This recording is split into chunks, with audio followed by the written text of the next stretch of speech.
Now let's take a look at our table view, some of the options we have while we're entering information there, and the formatting that we can apply to the tables themselves. Let's start by getting into the employee table. We can select it and click the Open button, or we can simply double-click, and that'll take us into our table view. From here, I'm going to maximize, and you'll see that each field we entered inside of that table becomes a column in our sheet. This view is going to remind those of you who have taken a look at Microsoft Excel very much of Excel. It's the same format, the same layout, and a lot of the same options apply. So as you can see, the active cell that we have right now is our employee number, and it is highlighted, but it's an auto number cell. An auto number cell doesn't require input from me at all. As a matter of fact, it would reject it. So I'm just going to use the arrow keys to move to the right, and I'll start with last name. And the first employee that I'm going to put down will be Trumbler. First name Todd. And Todd is our assistant manager. Street address will be 234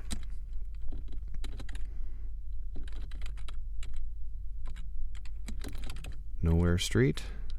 No additional address information. Nowhere Street in Somewhere, USA. Should put a proper state in there. We're in the state of California. And our zip code. I'm not going to continue entering information into this record because the data that we can see is what we're going to work with initially anyway, which is only these first 9 or 10 cells. So if I had continued entering information in here as normal, we'd get to the end, which would be the last field, salary, and I'd press enter, and that would take us to the next record. Well, I'm going to go ahead and move to last name and enter another record.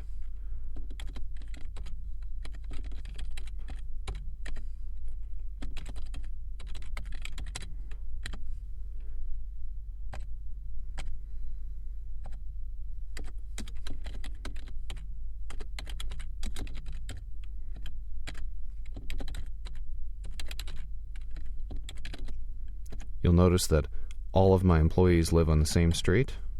Very convenient for carpools. And again, I'd enter more information until I get to the end of my record. I'll press enter, and we're on to the next. Let me enter just one more employee.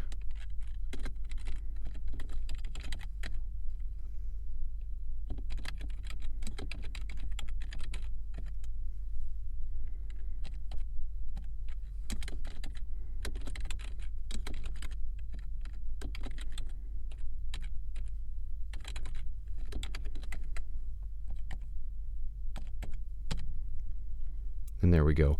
Now I have 3 records. I have something I can work with in this field, and we can take a look at some other options.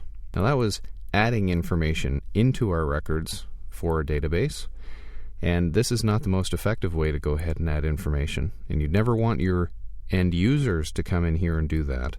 But for you, as you're building your database, especially if you want test data, this is an easy way to get information into your database.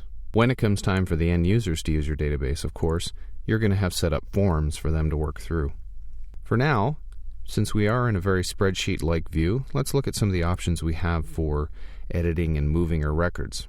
We can select an entire record by moving to the first column here, and an entire column by moving to the top row, just like you do in Microsoft Excel. And once you've selected these, you have options.